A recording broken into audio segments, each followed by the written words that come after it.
এক চাঞ্চল্যকর খবরের দিকে নজর রাখতে হয়, যা শুনলে আপনারাও আচানক হবেন। ভারতে এবার প্রবেশ করছে চীন সৈন্য। চীনা সৈন্যরা ধীরে ধীরে ভারতে প্রবেশ করতে শুরু করেছে।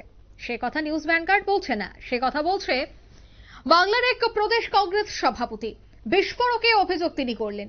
মোদী চীন আমেরিকার বিরুদ্ধে কথা বলতে ভয় পান জানালেন শুভঙ্কর সরকার। আর তাতেই ভারতে প্রতিনিয়ত প্রবেশ করছে চীনা সৈন্যরা। ঠিক কি বিস্ফোরক মন্তব্য তিনি করলেন, শোনাবো একবার। এখনকার প্রধানমন্ত্রী সেই হিম্মত নেই, অথচ সবাই তাকে ফুলিয়ে ফাটিয়ে ইভেন্ট ম্যানেজমেন্টের মাধ্যমে শক্তিশালী প্রধানমন্ত্রী বলে বলছেন।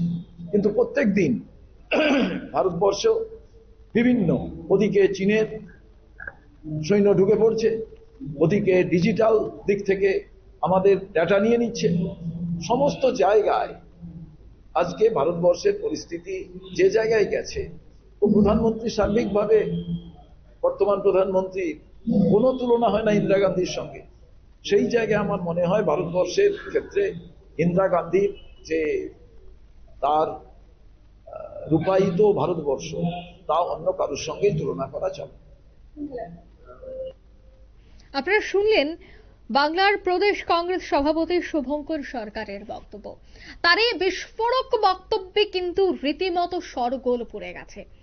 তিনি সরাসরি অভিযোগ করলেন যে ভারতে ডিজিটাল মাধ্যমে এবং অন্যান্য ক্ষেত্রেও চীনা সৈন্যরা প্রবেশ করতে শুরু করেছে। ডিজিটাল ক্ষেত্রেও দেখা যাচ্ছে যে ডেটা চুরি করে নিয়ে যাচ্ছে চীন, কিন্তু সে জায়গায় নির্বিকার ভারত।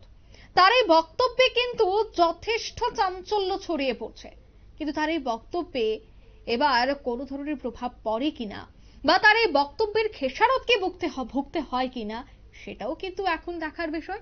নিয়ে নিচ্ছি ছোট্ট একটি বিজ্ঞাপন বিরতির, সঙ্গে থাকুন।